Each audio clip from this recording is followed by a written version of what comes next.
আসসালামু আলাইকুম। এখন শুনবেন সংবাদ শিরোনাম। অনিশ্চয়তামুখী ইরান যুক্তরাষ্ট্র চূড়ান্ত আলোচনা। সুইজারল্যান্ড যাচ্ছে না কোনো পক্ষই যুদ্ধবন্ধের সমঝোতা বাংলাদেশের অর্থনীতির জন্য ইতিবাচক বলছেন অর্থনীতিবিদরা। একদলীয় শাসন কায়েমের চেষ্টা চলছে সরকার, অভিযোগ জামায়াত আমিরের। স্থানীয় সরকার নির্বাচনে এককভাবেই অংশ নেবে এনসিপি জানালেন বলছে নেতারা। শিগগির তিস্তা মহাপরিকল্পনা একনেক এ বইয়ে পাশ করে জানালেন পানি সম্পদ মন্ত্রী। পরিদর্শনে গিয়ে প্রকল্পের নানা দিক খতিয়ে দেখলেন দুই মন্ত্রী। জাতিসংঘে রোহিঙ্গা প্রত্যাবাসনে জোরালো বৈশ্বিক পদক্ষেপের আহ্বান পররাষ্ট্র প্রতিমন্ত্রীর। আজও মেহেরপুর এবং লালমনিরহাটে 7 জনকে পুষনের চেষ্টা বিএসএফ এর। এখন শুনবেন বিস্তারিত। শুরুতেই আন্তর্জাতিক সংবাদ। অনিশ্চয়তাপূর্ণ যুক্তরাষ্ট্র ইরান চূড়ান্ত চুক্তির আলোচনা। সুইজারল্যান্ডে পূর্ব নির্ধারিত আনুষ্ঠানিকতা বাতিল করেছে দুপক্ষই। লেবাননে ইসরায়েলি হামলা বন্ধ না হওয়ায় এই সিদ্ধান্ত নিয়েছে তেহরান। অন্যদিকে পরিকল্পনা চূড়ান্ত না হওয়ার কারণ দেখিয়ে সফর বাতিল করেছেন মার্কিন ভাইস প্রেসিডেন্ট জেডি ভ্যান্স। তবে আগ্রাসী আচরণের জন্য ইসরায়েলকে কড়া বার্তাও দিয়েছেন তিনি। আগের দিনে যুক্তরাষ্ট্র ইরান সমঝোতা স্মারকে সই হওয়ার পর জেনেভায় চূড়ান্ত আলোচনায় বসার কথা ছিল দুদেশের। যুক্তরাষ্ট্র ইরান চুক্তির অন্যতম গুরুত্বপূর্ণ ইস্যু ছিল লেবানন। দেশটিতে ইসরায়েলি হামলা বন্ধ না হওয়া পর্যন্ত কাগজে কলমে সই না করতে অনড় ছিল তেহরান। ট্রাম্প প্রশাসনের আশ্বাসে পরে তাতে রাজি হয় খামেনি প্রশাসন, কিন্তু লেবাননে থামেনি ইসরায়েলি আগ্রাসন।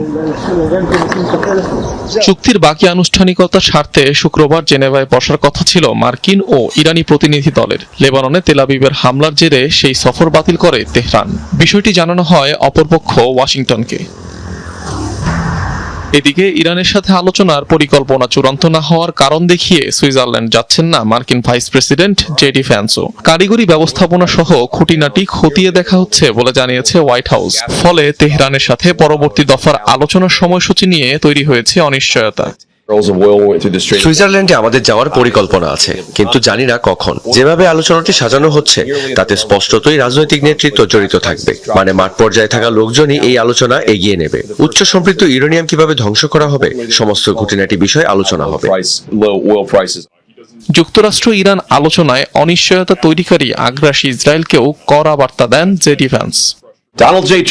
নেতানিয়াহুর মন্ত্রিসভায় কিছু লোক আছে যারা প্রকাশ্যে এই চুক্তির সমালোচনা করেছেন এবং কিছু ক্ষেত্রে মার্কিন প্রেসিডেন্টকে ব্যক্তিগত আক্রমণ করেছেন। তাদের প্রতি আমার বার্তা, ডোনাল্ড ট্রাম্পই এই মুহূর্তে সমগ্র বিশ্বের একমাত্র রাষ্ট্রপ্রধান যিনি ইসরায়েলের প্রতি সহানুভূতিশীল। গত 3 মাসে আপনাদের মাতৃভূমিকে রক্ষা করা 2/3 অস্ত্রই আমেরিকানদের হাতে নির্মিত এবং আমেরিকান করদাতাদের টাকায় তৈরি।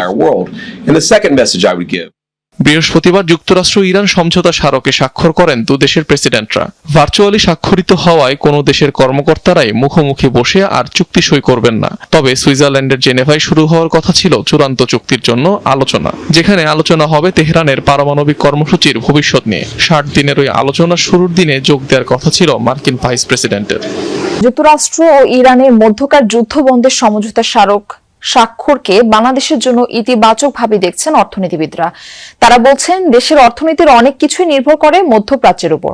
সেখানে স্থিতিশীলতা আসলে অর্থনৈতিক নানা অনিশ্চয়তাও কাটবে। দেশের বিভিন্ন দফতরে নিজস্ব লোক বসিয়ে একদলীয় শাসন ব্যবস্থা কায়েমের চেষ্টা করছে সরকার, এই অভিযোগ করেছেন বিরোধী দলীয় নেতা এবং জামায়াতের আমির ডাক্তার শফিকুর রহমান। সকালে নারায়ণগঞ্জ শহরে আয়োজিত দলের কর্মী সভায় এই অভিযোগ তোলেন তিনি। বলেন, আওয়ামী লীগ সরকারের মতোই বাংলাদেশ ব্যাংক, জেলা পরিষদ সহ বিভিন্ন দফতরে নিজেদের লোক বসিয়েছে সরকার। অভিযোগ করেন, সরকার গঠনের পর 24-এর গণ অভ্যুত্থান এবং গণভোটকে অস্বীকার করেছে বিএনপি। বাজেট নিয়ে বিরোধী দলের এই শীর্ষ নেতা বলেন, 17 বছরে বাজেট থেকে 29 লাখ কোটি টাকা বিদেশে পাচার করা হয়েছে। সে পথে না হাঁটতে সরকারের প্রতি আহ্বান জানান ডাক্তার শফিকুর রহমান। স্থানীয় সরকার নির্বাচনে জোট নয়, এককভাবে অংশ নেবে এনসিপি, সে প্রস্তুতি চলছে বলে জানিয়েছেন দলটির মুখপাত্র আসিফ মাহমুদ সজীব ভুইয়া এবং মুখ্য সংগঠক সার্জিস আলম। বলছেন, এতে সাংগঠনিক ভিত্তি শক্তিশালী হবে, যদিও ভোট বিভাজনের ঝুঁকি রয়েছে। সার্জিস আলম জানিয়েছেন, আগামী জাতীয় নির্বাচনের জন্য দলকে সুসংগঠিত করাই মূল লক্ষ্য।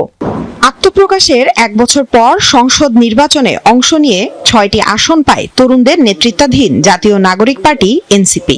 নির্বাচন পরবর্তী দলের সাংগঠনিক কার্যক্রমে গতি আনার কথা বলছেন দলটির নেতারা। তৃণমূল পর্যন্ত কমিটি গঠনের কাজ চলছে বলেও জানিয়েছেন তারা। স্থানীয় সরকার নির্বাচনকে বড় রাজনৈতিক সুযোগ হিসেবে দেখছে এনসিপি। জোটে না গিয়ে নিজেদের সামর্থ্য যাচাই করতে চান দলের নেতারা। এনসিপি এককভাবে নির্বাচনের প্রস্তুতি নিচ্ছি, সেই ক্ষেত্রে কিছু লাভও আছে, কিছু ক্ষতিও আছে। লাভের জায়গা থেকে হয়তো আমাদের সাংগঠনিক ভিত্তিটা আরো শক্তিশালী হবে। নির্বাচনের স্বার্থে প্রত্যেকটা জায়গা ওয়ার্ড পর্যন্ত অবশ্যই কমিটি হবে এবং একটা রাজনৈতিক তৎপরতা তৈরি হবে। আমি যদি বিপরীত দিকে দেখি, যখন আমরা আলাদা আলাদা এককভাবে নির্বাচন করব, ঐক্যবদ্ধভাবে আমরা যতগুলো জায়গায় জিততে পারতাম, হয়তো সেখানে জেতার পরিমাণটা শতকরা তার অর্ধেকে নেমে আসতে পারে। এনসিপি এককভাবে স্থানীয় সরকার নির্বাচনে অংশগ্রহণ করার সর্বোচ্চ প্রস্তুতিটা নিচ্ছে। যেহেতু এখনো নির্বাচনের তারিখ থেকে শুরু করে নির্বাচন হবে কি হবে না সেটা নিয়ে শঙ্কা আছে, ফলে এখন পর্যন্ত জোটের মধ্যে সেভাবে অফিসিয়ালি এখন আলোচনা। টেকনিক্যাল টিম রিপোর্ট দিলে শিগগিরই তিস্তা মহাপরিকল্পনা একনেকে পাশ করা হবে, এমনটা জানিয়েছেন পানি সম্পদ মন্ত্রী শহীদুদ্দীন চৌধুরী আনি। তিস্তা মহাপরিকল্পনা বাস্তবায়নের সম্ভাব্যতা যাচাইয়ের লক্ষ্যে সকাল থেকে নদী অববাহিকা পরিদর্শন করছেন পানি সম্পদ ও দুর্যোগ ব্যবস্থাপনা মন্ত্রণালয়ের মন্ত্রী প্রতিমন্ত্রীরা। প্রথমে নীলফামারীর বগলাগাড়ি, তিস্তা প্রধান সেচখাল, জলঢাকা, রাজারহাট সহ বিভিন্ন এলাকায় তিস্তা নদীর শাখা উপশাখাগুলো ঘুরে দেখেন তারা। এরপর নদী পাড়ের বাসিন্দাদের সাথে মতবিনিময় করেন। এ সময় পানি সম্পদ মন্ত্রী শহীদুদ্দীন চৌধুরী আনি বলেন, স্বল্প সময়ের দৃশ্যমান হবে তিস্তা মহাপরিকল্পনা প্রকল্প।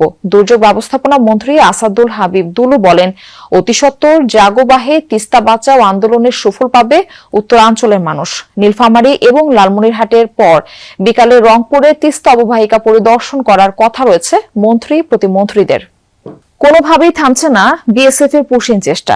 মেহেরপুর এবং লালমনিরহাটে সীমান্ত দিয়ে 7 জনকে পুশিনের চেষ্টা চালিয়েছে ভারতীয় সীমান্ত রক্ষী বাহিনী।